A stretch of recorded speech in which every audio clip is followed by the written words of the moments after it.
Hello. It's so wonderful to see all your faces. I have honestly been looking forward to this event for a long time, and when I saw the agenda, I knew that things were going to be done a little bit differently, and we're going to walk away with some amazing knowledge, inspiration, and tools that we're going to be able to take home and drive growth through our businesses. And so before I kick off, I just wanted to say that so much can happen in 12 months if you are consistent and if you lock in. And this time, 12 months ago, I stood here on this stage as a gold, and 12 months later, I stand here as a diamond and weighing 15 kilos less. Yeah. So, let's get into it. So I'd like you guys to put your hand up if you started your business simply because you loved the oils and the products. And so if you have a look around the room, it honestly is the majority, okay? So keep your hand up if you had any business experience prior to starting your dōTERRA business. Okay, so it's probably a little bit more than what I thought, but that's okay. Because generally loving the products is what brings us in, but it's knowing what to look for in your business and to become a leader that is really what is going to drive your business forward, and that is what is going to get you to the vision that you had in the first place when you realized that you could make a business out of this. So even if you don't love data, most people don't, if you love your business, this is the part that you can get really good at. So last year, I mapped out a business plan, which was a 10-month strategy and growth plan to Diamond. And today I'm going to give you some of the things that went on behind the scenes of what went into that. So I'm going to give you some really practical, step-by-step things that you can walk away with and you can do straight away. And this is a big warning. This is not a pretty presentation, okay? You cannot make data look pretty. But it's going to show you the things that you can do tonight when you could go and open your virtual office and implement straight away. So to make this a little bit more digestible, I've split it into two groups, and that is about customers and builders, because every single result in your business comes from one of those two groups. And so when you know what to look for, your business becomes more predictable and it becomes more sustainable. So I'm going to encourage you guys to take some screenshots so that you remember and that you can implement into your business. But before I get into those two things, I just want you to quickly have a look at this and picture your dōTERRA business like it's a bucket. So every workshop, every DM, every enrollment, every LRP conversion, that's water going into the bucket, into your business. And so there is a reason that a lot of people feel stuck in this business at a lot of times throughout their journey, and that's because they're pouring and pouring and pouring, but the bucket has holes. So even when you're working harder and you're enrolling more and you're showing up, nothing's really changing and you're not really moving forward. And that happens when volume is leaking out faster than it's being added, and without realizing it, gaps start forming in the structure and in the business. Momentum gets lost, income stays flat or declines, and the response is usually pour more effort in rather than figure out what's actually leaking out. So data brings clarity. It shows you whether your business is holding what you're building or if you're quietly losing it. And so your back office data literally shows you where the holes are, and I'm going to get to that. So data is about strengthening the structure so that growth becomes predictable and sustainable. And so ranking and new income levels happen when that bucket no longer has holes.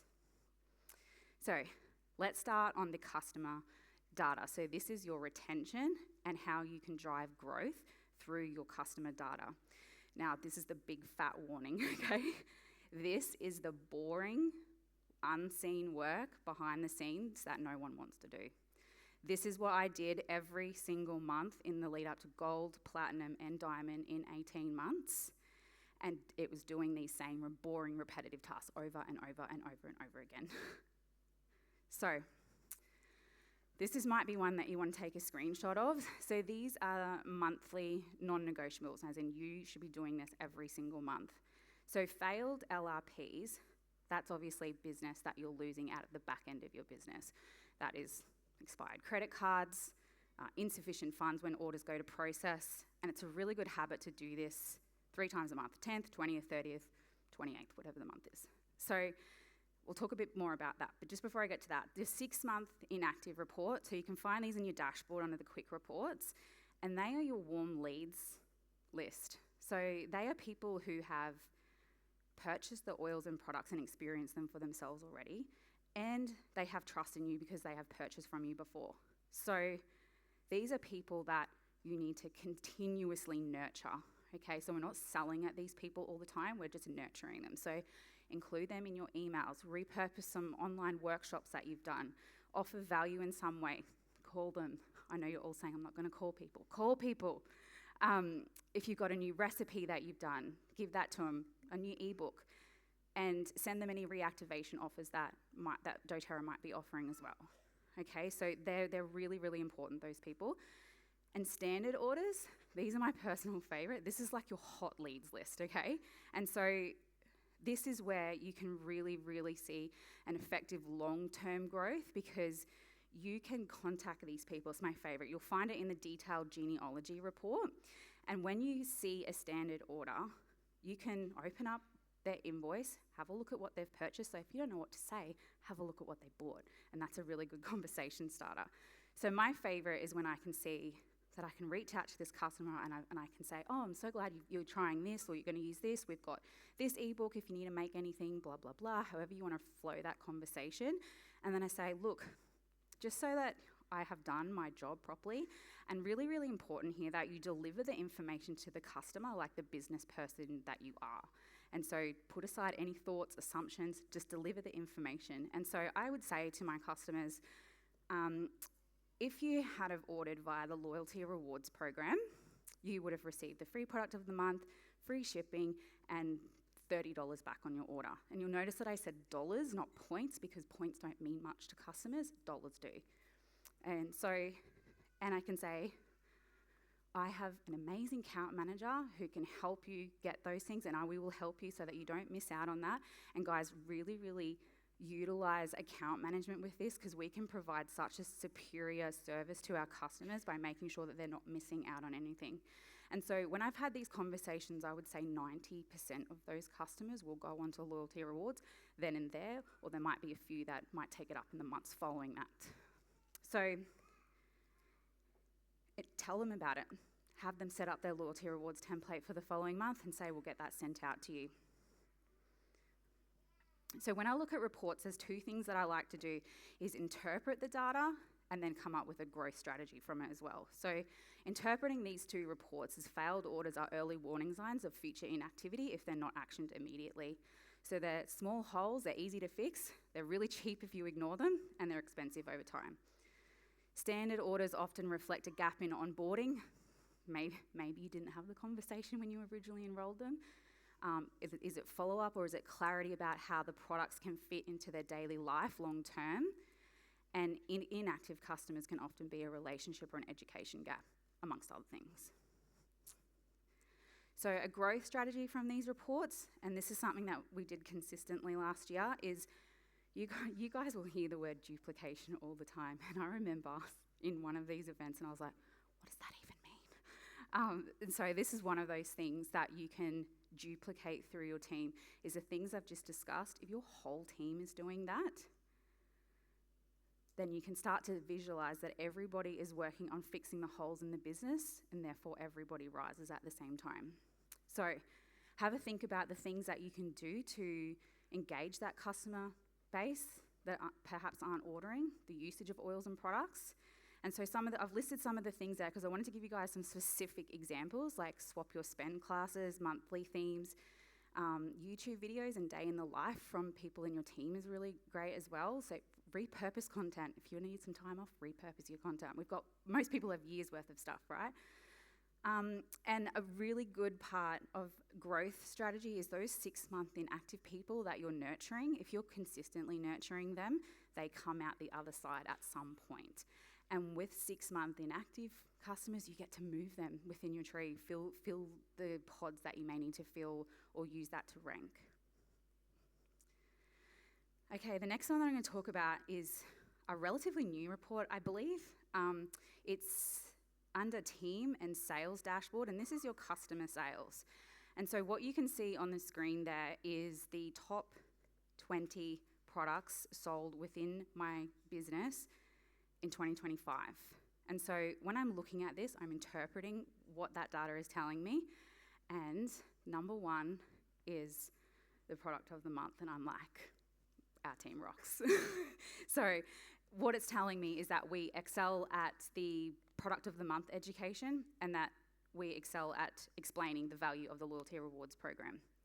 And so you'll also notice in the top 10 there is a lot of consumables, and that was deliberate. That was something that we did all through 2025, because personally, and it may be different for everybody, but personally I was noticing the feedback from customers in relation to they just don't have the money that they used to have to build massive oil collections. And so we made a conscious shift to start positioning the wholesale dōTERRA account as a one-stop healthy lifestyle shop, so that they weren't necessarily spending more money, they were shifting purchases from all these different places into their dōTERRA account. And you guys might remember we also had 2 booster programs last year, and people had a lot of points to use.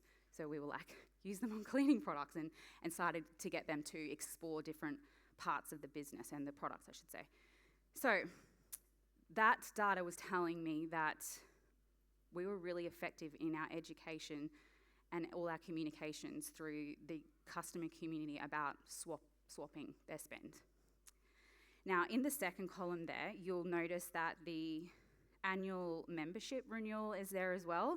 And so speaking about what I just spoke about just before, is that we were nurturing those customers, the whole team. And so, one person might create an email and the whole team can use that email. And we nurtured these customers. So we had a really, really great, successful reactivation campaign, and you can utilize the dōTERRA reactivation incentives when they're out as well.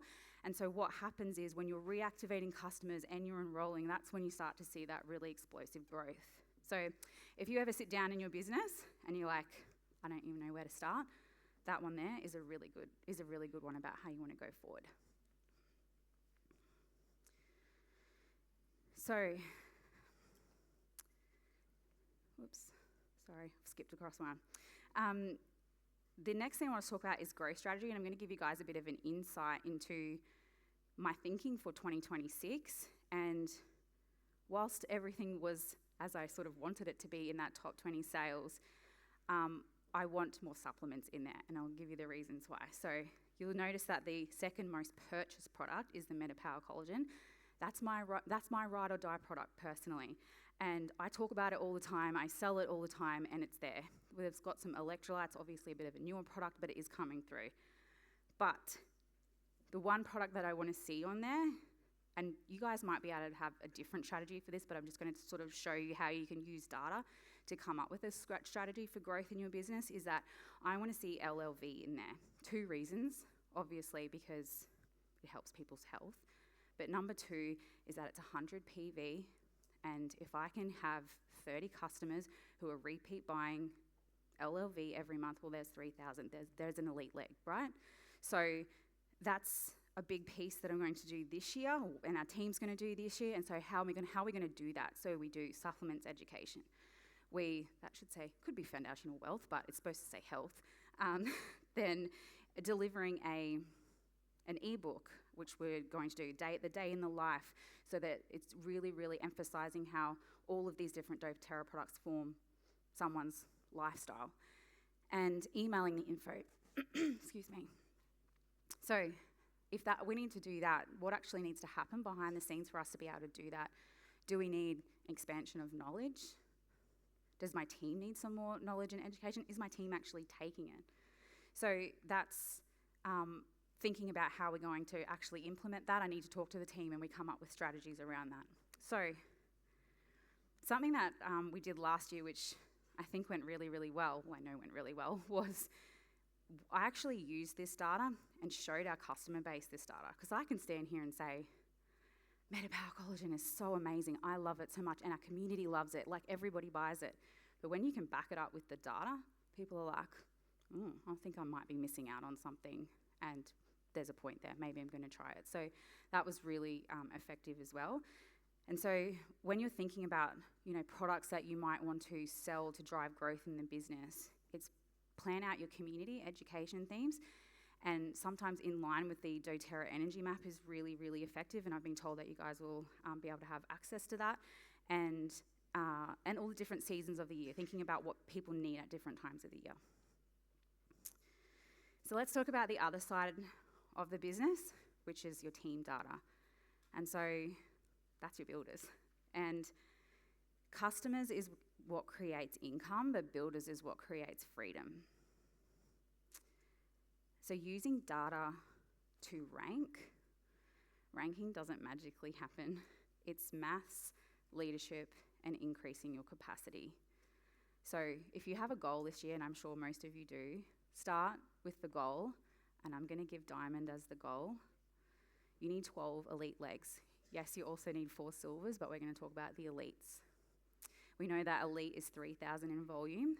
So step 1 is that you're going to analyse each leg in your business. If the leg already has a builder in place, you can open their personal growth volume report, their PGV. You guys this is a really, really key part of the business that you need to really understand is that particular metric. So a really good idea is to track that PGV. There's not a report from that, but I'm going to request it. And so tracking what their PGV. So this is people that they have converted to the loyalty rewards program and their order in that month for anyone who was enrolled in the 12 months prior. So that figure shows you the truth about behaviour, not intention. So you'll find that in your own dashboard, and you can find it if you open up individual profiles of people in your team. Now, step 2 is to actually interpret that data. So we know that PGV is where you can earn your Power of 3 boost, you get your extra income. It also is where we can see elites earning 4 figures, and that happens regularly. But it also shows you a lot more than that. So you may like to use AI to interpret the data if you give it the right metrics and you know what you're talking about.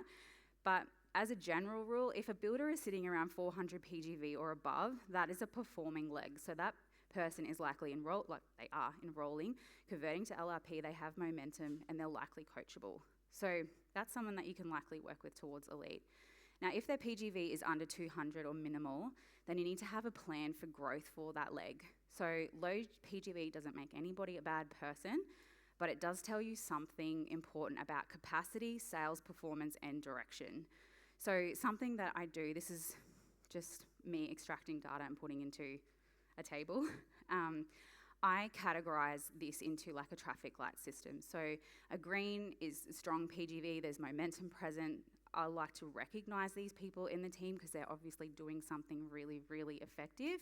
And I use that person in the team to also share and teach what they're doing that's actually working to the rest of the team. So amber is some activity, there's some inconsistent growth. Is it a strategy that is required, or is it coaching that is required? There's a conversation there that has to take place. Now, red is minimal PGV, so that's a capacity or a commitment conversation. So PGV tells me where I need to lead, essentially. It shows me whether the problem is a conversation, enrollments, or activity in that regard. And I just wanted to give you a quick example that the bottom line there with the figure of 264, this was a team member who was really motivated. We talked about LRP conversion strategies and targets for Power of 3 and wanting to hit that boost. And you can see that the increase over the following 2 months, the data shows the implementation of the strategies that we talked about from the builder and effective leadership. So choose a strategy for each leg. Now, this is where leadership replaces emotion, And this is where a lot of people will avoid conversations. So option 1, that is our best possible option, of course, is work with the builder. You can ask them those questions. Can we work together towards elite? Are you available? Do you want to build with me now? Do you have X amount of hours that you can put into the business every week? Sometimes that's a really amazing conversation, and sometimes it's a really difficult one. But leadership means actually having it. So if you have a keen builder that wants to go with you, you can reverse engineer the goal and use the energy map to plan out what they actually need to do every single month to achieve that goal. And using that rank tracker there is where you can track that every month. Option 2 is that you can fill the volume yourself. And if that builder doesn't have the capacity, then the volume still has to come from somewhere. So you have to ask yourself honestly, if I need 2,000 in volume, can I convert 20 customers on 100 PV? Or can I sell 10 home essentials pack in that goal month? Do I have the time, energy, and skill to do that? And be really honest with yourself. Can you do that? If the answer is yes, amazing. You're the next Nikki Skinner. Wherever you are, I told you I'd say that. If the answer is no, then you move to option 3. You need another builder or a sharer. So this is where data really exposes avoidance. If you need a builder, you cannot avoid having business conversations. You cannot gain a builder without talking about the business. You cannot build elite legs without inviting leadership.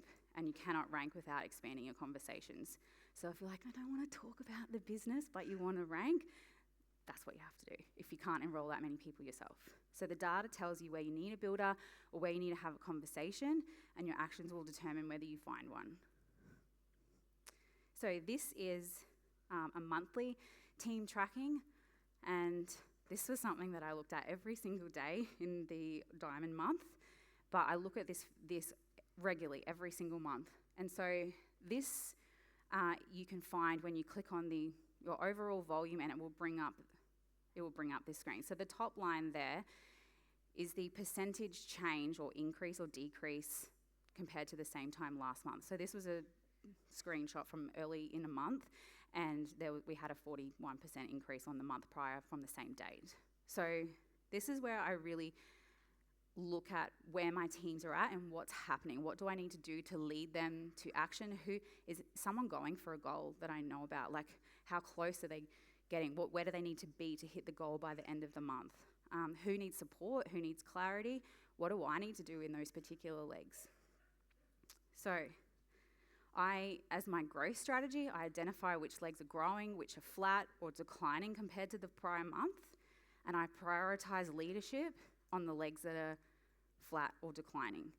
So you can see on the second line there, that's one of my teams, and they had a 78% increase on the month prior. I'm like, what are you guys doing? Like, I know what they're doing, but you know what I mean. So it's like being able to praise them and then have them share their wins and what they're doing within the team is also really inspiring for other teams. And then you'll notice that one of the teams there's a 23% decrease on the month prior, and so I know that I need to put my attention into that leg and what's happening there. So then from there, I'll decide what needs to happen within each leg. I'll decide whether we need some customer education, whether I need to do some mentoring with builders, or whether I need to start diving into some more customer work with the customers that I have in that space as well, and what we're going to do as a team. So you can plan events or volume pushes where the data shows the potential to respond. So that report is really good because it basically gives you a live feedback loop on behaviour, momentum, and leadership impact. And when the volume is growing month to month, it usually reflects consistent customer retention, engaged builders, and effective leadership. But when the volume is stalling or dropping, it's rarely random, and it points to specific areas of focus that might need support.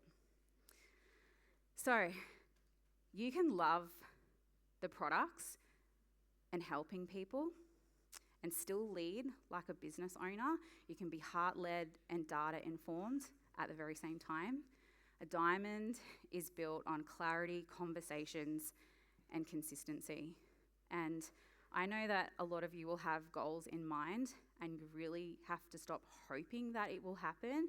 Start planning and leading it there, because this business is all about becoming the person who has all of these habits down pat well before you hit the rank.